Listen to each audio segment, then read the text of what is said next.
Lemon grass ಅಂತ ಹೇಳ್ತಾರೆ. So ಇದನ್ನು ಲೆಮನ್ ಟೀಗೆಲ್ಲ ಹಾಕ್ತಾರಂತೆ. ನಾವು ಇದುವರೆಗೂ ಯೂಸ್ ಮಾಡಿಲ್ಲ, ಹಾಕಿದ್ದೀನಿ. ಎಷ್ಟು ಕಟ್ ಮಾಡಿದ್ರು ಇದೇ ಥರನೇ ಬರ್ತಾ ಇರುತ್ತೆ. ಆಮೇಲೆ ಇದು ಸೀಬೆಕಾಯಿ ಗಿಡ ಎಷ್ಟೊಂದು ಹಣ್ಣಾಗಿ ಹೂವು ಬಿಟ್ಟಿದ್ದಾವೆ. ಹಾಂ, ನಮಗೆ ಬೇಕು ಕರಿಬೇವು ಸೊಪ್ಪು.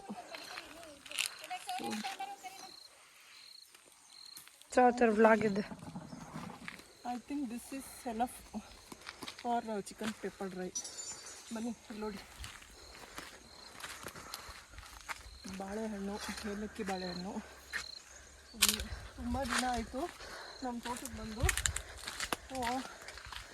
ಪಪ್ಪಾಯ ಕಿತ್ಕೊಂಡು ಹೋಗ್ಬಿಟ್ರಾ? ಪಪ್ಪಾಯ ಹಣ್ಣಾಗಿತ್ತು, ಕಿತ್ಕೊಂಡು ಹೋಗಿದ್ದಾರೆ ನಮ್ಮಮ್ಮ. ಇಲ್ಲಿ ನೋಡಿ, ತುಂಬ ದಿನ ಆಗಿದ್ದರಿಂದ ಬಿದೋಗಿದೆ. ಇದೊಂದು ಬಾಳೆಕಾಯಿ ಹಣ್ಣಾಗಿ ಬಿದೋಗಿದೆ.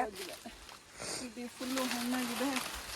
ಇದೆಲ್ಲ ಕಿತ್ಕೋಬೇಕು. ಇದನ್ನು ಆಮೇಲೆ ಕಟ್ ಮಾಡಿ ತಗೊಳ್ಳೋಣ. ಸೊ ತುಂಬ ದಿನ ಆಗಿದ್ದರಿಂದ ಈ ಥರ ಆಗಿದೆ. ಬರ್ತಾರೆ ಯಾರೋ ಬಂದು ನೀರು ಹಾಕ್ತಾರೆ, ಹೋಗ್ತಾರೆ. ಅದೆಲ್ಲ ಇದನ್ನು ನೋಡಿದಾರೋ ಇಲ್ಲೋ ಗೊತ್ತಿಲ್ಲ. ದಾಳಿಂಬೆ ಗಿಡ, ಸಪೋಟ ಗಿಡ ಇದೆ, ಸ್ಟಾರ್ ಫ್ರೂಟ್ ಇದೆ, ಮಾವಿನ ಹಣ್ಣಿದೆ. ಆ್ಯಂಡ್ ಇದು ಪನ್ನೀರ್ ಹಣ್ಣು ಏನೋ ಹೇಳ್ತಾರೆ, ಆ ಗಿಡ ಇದು.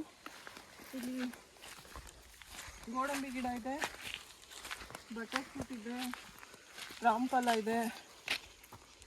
ಇದೆಲ್ಲ ರೀಸೆಂಟಾಗಿ ಹಾಕಿರೋದು.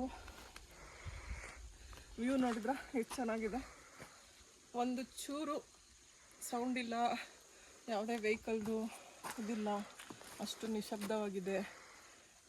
ತುಂಬ ಚೆನ್ನಾಗಿದೆ.